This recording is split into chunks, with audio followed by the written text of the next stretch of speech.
Hello,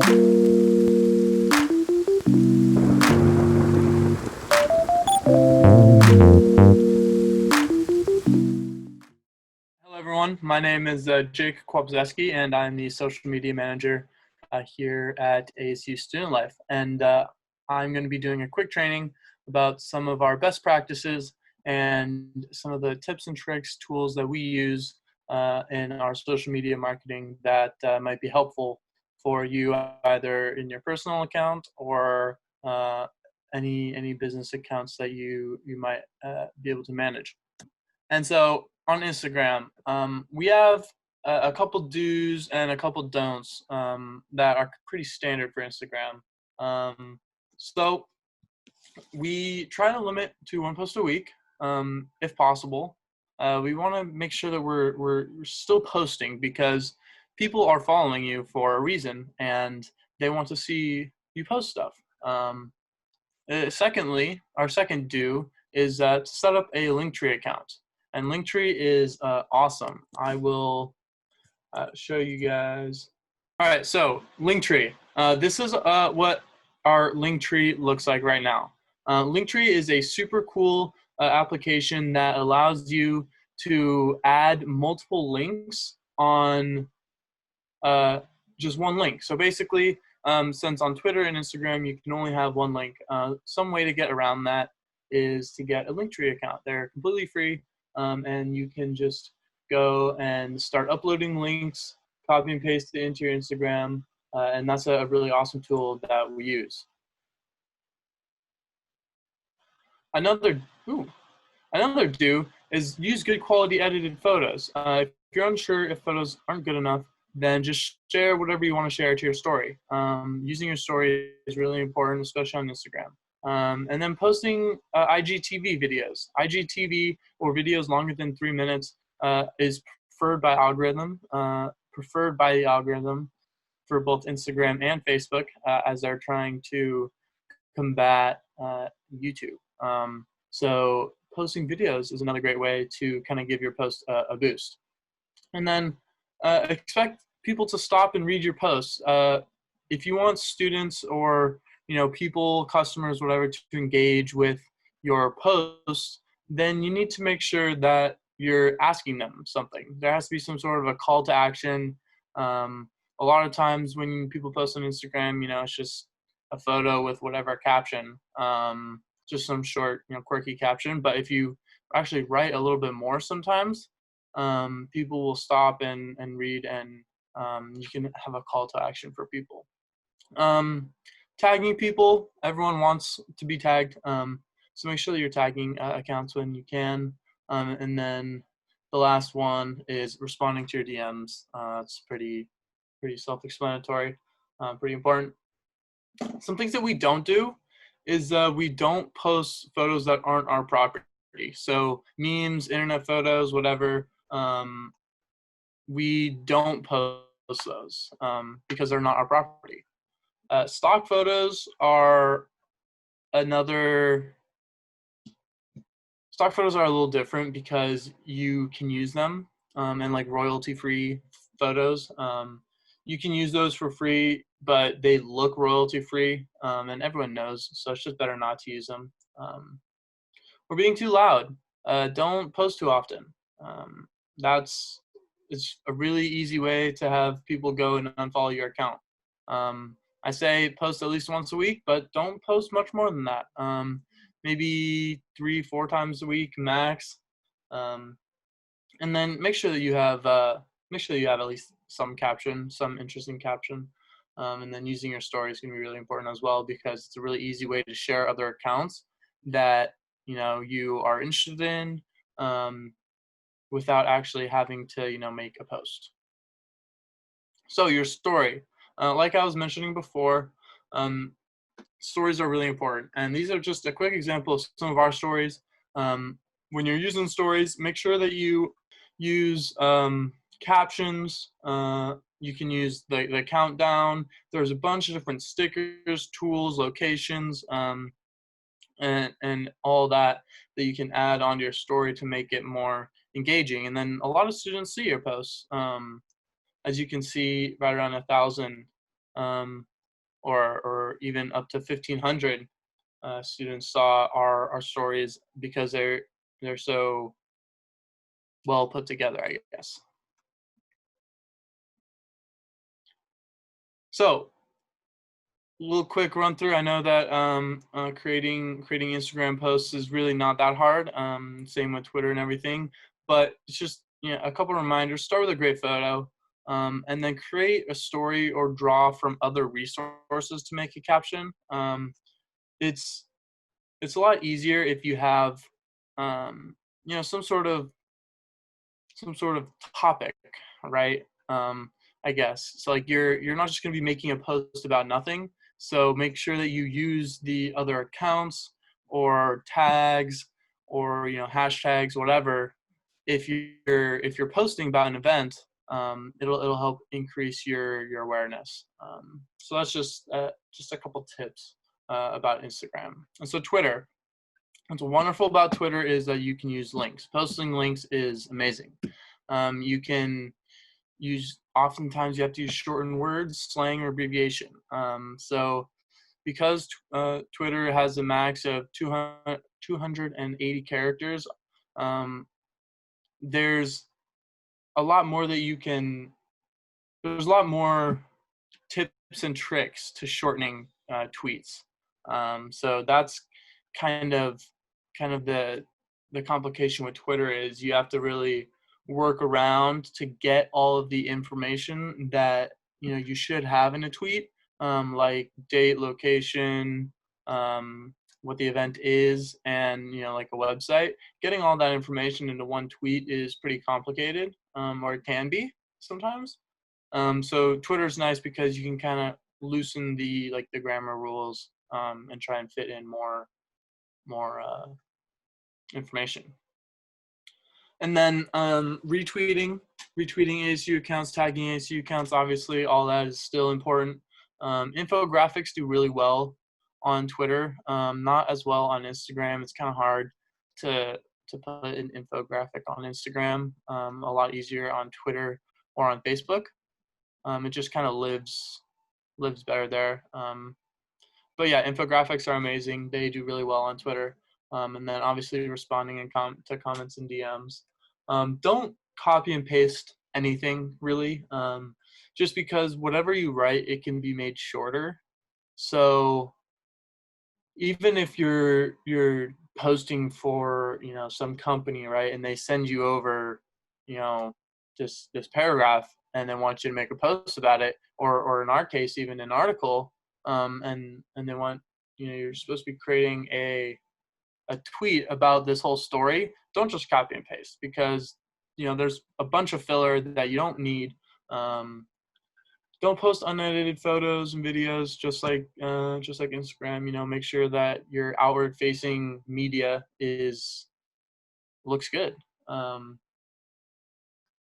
spam too many posts about one event in a short time frame. This is one way that people will unfollow your accounts on Twitter. So I know that like live tweeting things is kind of popular, I guess, or a good way for reporters to go to an event and share. But make sure that if you are live tweeting about an event, that your tweets are either short or they're not containing information that isn't relevant to whatever you're tweeting about. Just trying to keep tweets short is really important. And then don't repost a tweet without researching where the source is, like what the source is, because especially for ASU accounts, and like other companies and organizations, because you don't know what the other company's or person's business model is. You don't know who they are. You don't know. So just make sure that before you go and retweet or post something, just make sure that you know who you're retweeting, and make sure that they're not some crazy person. All right, Twitter post, pretty self-explanatory. Start with your source, develop hashtags and tags. It's now 280 character limit. And one thing with Twitter is don't say that the link is in the bio. because with Twitter, you can just add links directly into your posts. So there's really no reason to say, oh, check the link in our bio, when you can just put the link in there. So yeah, Linktree doesn't, I mean, we have our Linktree on our Twitter account just in case people want to go and look there, but all of our tweets are linked to the stories. So Facebook, I don't manage the Facebook as much. I don't go on my own Facebook really that much either. So I would say Facebook is mostly for parents and like larger communication. At least that's kind of how our department has developed our Facebook following. A lot of our Facebook following is older parents and such. But it's nice because you have much longer posts, 1,000 to 3,000 characters, and a lot of the posts are centered around other media. So similar to Twitter, you really want to include links, videos, photos, whatever to your Facebook story. But you still have the freedom to, write 1,000 to 3,000 characters. You still have the freedom to write a little bit. So it's used the least out of the big 4 social media sites for college-age students. That's why we don't emphasize it as much. I guess the big 4 being Instagram, Twitter, Facebook, and Snapchat. But that doesn't mean that Facebook is not a wonderfully useful resource for you. So according to a study, Snapchat, that Snapchat paid for, they are the most used social media site among college-age students. And so we did develop some Snapchat filters in the past, and we posted one of them for the Oregon ASU game. And so these filters, as I'm sure many of you know, are just one of the location filters. You can swipe, just swipe by and see if you want to use it. During the game, we had a geofence around the location that we wanted, which was the football field, and we ran it for the entire day. I think it was maybe $300 to pay for one of these Snapchat filters, but it's a really good way to expand into a different kind of social media website because it's really hard to get into Snapchat for a company, especially to kind of develop a following on Snapchat. It's a lot more difficult because a lot of what Snapchat is content creators, YouTubers, people who are already creating videos, already have followings, and are just sharing them on Snapchat. But the filters are a really good way to get engagement. We had a 35% use rate on our Snapchat filter, and 266,000 people total saw the filter, either flipping through it or on someone's story or on someone's like if you get sent it. Okay, so possible uses for Snapchat, since it is really one of the most used. So ads, everyone has seen the ads on Snapchat. There are ads for websites, events, apps. You can pay, you pay to run ads in between content creators and stories that you're watching, and you can select specific demographics and other information to kind of choose who you want to target with your different ad sets.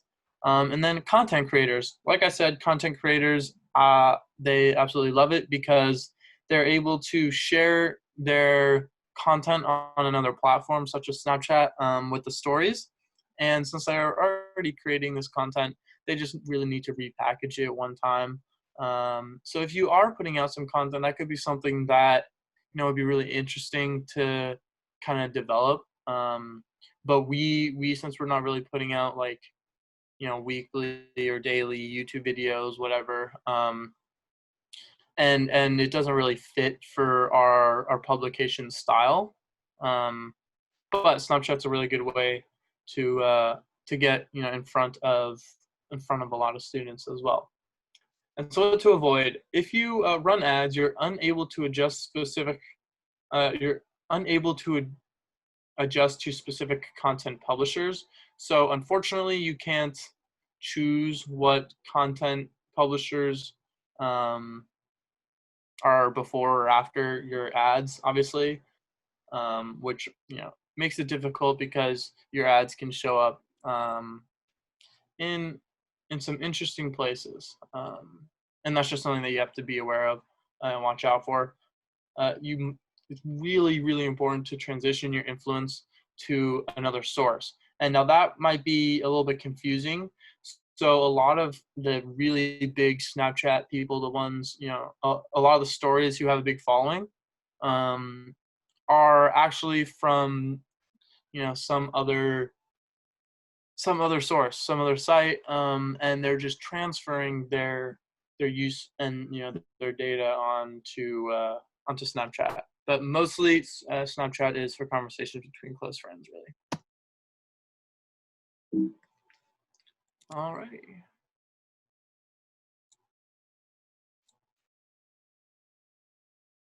All right, so this is another presentation that I put together, a little bit more focused on some best practices. So like I said, channels, we actively manage Facebook, Instagram, Twitter, YouTube, Flickr. Don't really manage a Snapchat. But these are some of the ones that we could look into getting, or that if you're wanting to expand your social footprint, you can create accounts on all of these.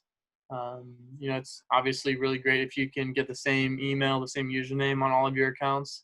Makes it a lot more professional and a lot easier to kind of see that all of these accounts are linked and presenting a united front.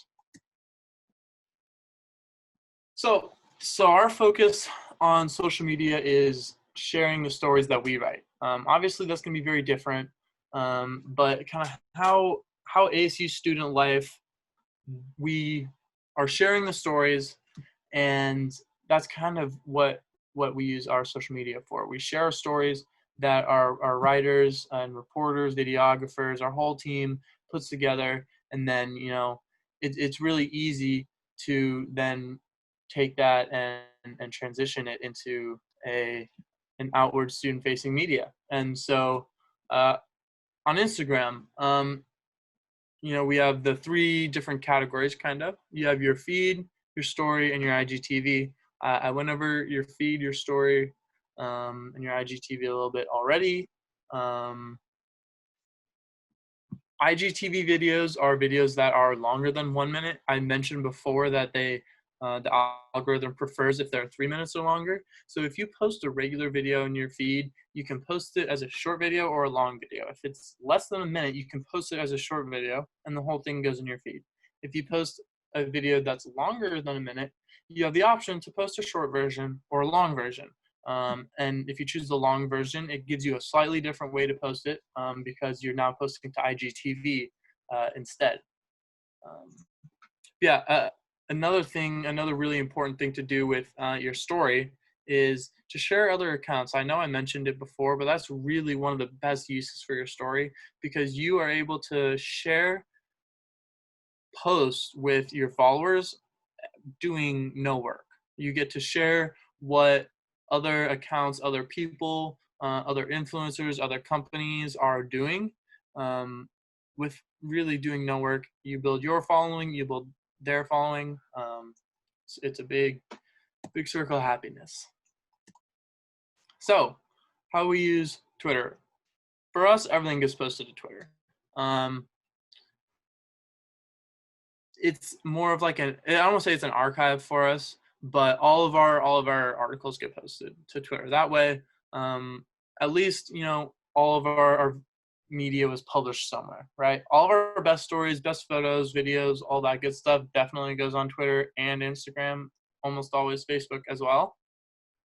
But all of our articles go on Twitter, because you can just post the links directly in the post. And I think that that's something that makes Twitter really unique, is that you can just slap the post directly in there, or the link, excuse me, and that will allow people to kind of link out of Twitter to our website. And it's easier to share other departments as well. You know, it's like putting stuff on your story, except you're just retweeting it.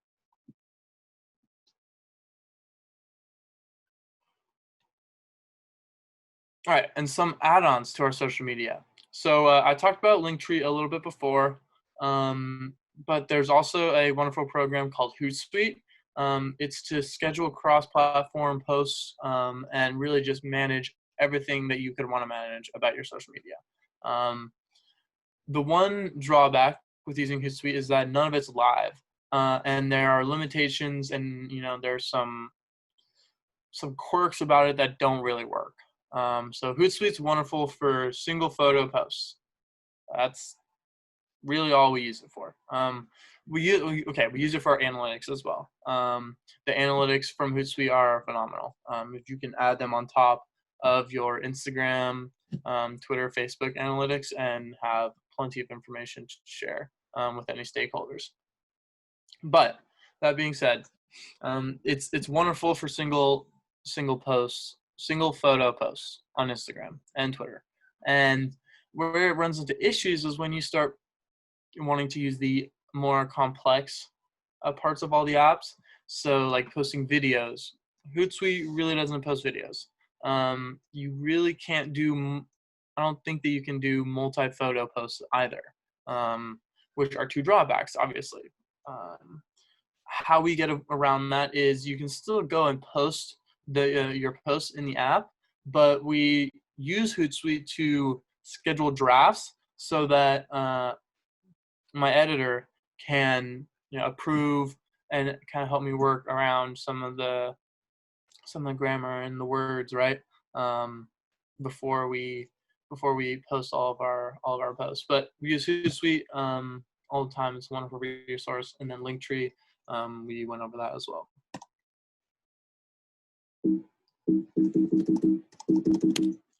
And I believe that is it.